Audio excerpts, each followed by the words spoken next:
રોહિતભાઈ તમારા સંતોષીમાંના ચોક બાજુ અને તમારા ભાઈ વિજયભાઈ તમારા સોસાયટી બાજુ જવાનું છે.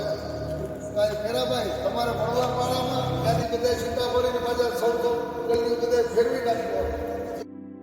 જામનગર નજીક આવેલ નારણપર ગામના લોકોએ પોતાના ગામની રખેવાળી માટે જવાબદારી લીધી છે. આ ગામમાં રાત્રિ લૂંટ ચોરી જેવા બનાવ ના બને તે માટે ગામના સ્વયંસેવકો દ્વારા રાત્રે ચોકીદારી કરવામાં આવે છે.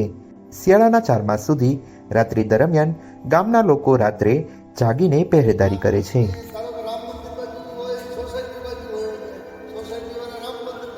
હું મહેશભાઈ ચાંદરા, સરપંચ શ્રી ગામ નારણપુર. અમારું ગામ જામનગરથી 13 કિલોમીટર દૂર છે અને દર શિયાળામાં 4 મહિના સતત અમે ચોકી પેરો ભરીએ છીએ ગામમાં.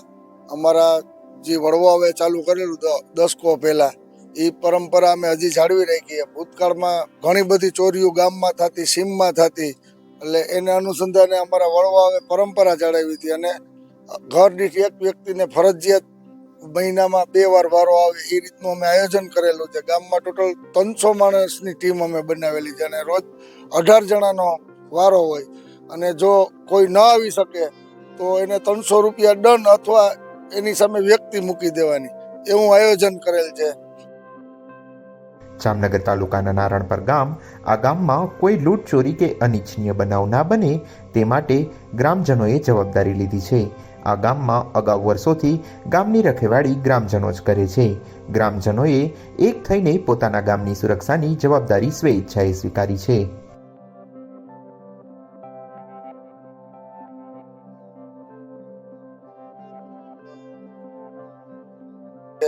અને અમારું ગામ ખેતી પ્રધાન ગામ છે અને બધા ખેડૂતો થાકી પાકીને રાતના સાંજે ઘરે આવ્યા હોય અને અમારે પરપ્રાંતિયો પણ ઘણા બધા વર્ષોથી ખેતી કામ માટે આવતા હોય છે એમ. અને પરત એના જે રાજ્યમાં જતા હોય ત્યારે નાના મોટી ઘણી બધી ચોરીઓની પ્રોબ્લેમ રહેતા. એને અનુસંધાને અમે સતત 4 મહિના સુધી સવારે 4:30 વાગ્યા સુધી ગામમાં પેરો ભરીએ છીએ અને ક્યારેય પણ એક ચોરીનો બનાવ ગામમાં બન્યો નથી. એટલે એના માટે અમે એટલા બધા જાગૃત છે અને ગામનો એટલો સંપ છે કે કોઈ ક્યારેય પણ પોતાનો વારો ચૂકતા નથી. 3000 લોકોની વસ્તી ધરાવતા આ નારણપર ગામમાંથી કુલ 300 યુવાનોની સ્વયંસેવકની ટીમ તૈયાર કરવામાં આવી છે, જે જુદા જુદા ગ્રુપમાં શિયાળા દરમિયાન પહેરો કરે છે. દરેક ટીમમાં 15 થી 20 સભ્ય તૈયાર કરવામાં આવ્યા છે અને દરેક ઘર દીઠ એક સભ્યને ફરજિયાત રાખવાનું નક્કી કરાયું છે. 2 સપ્તાહમાં 1 વખત અને મહિનામાં 2 વખત રાત્રિ દરમિયાન એક ટીમનો રાત્રિ પેટ્રોલિંગનો વારો નક્કી કરાયો છે.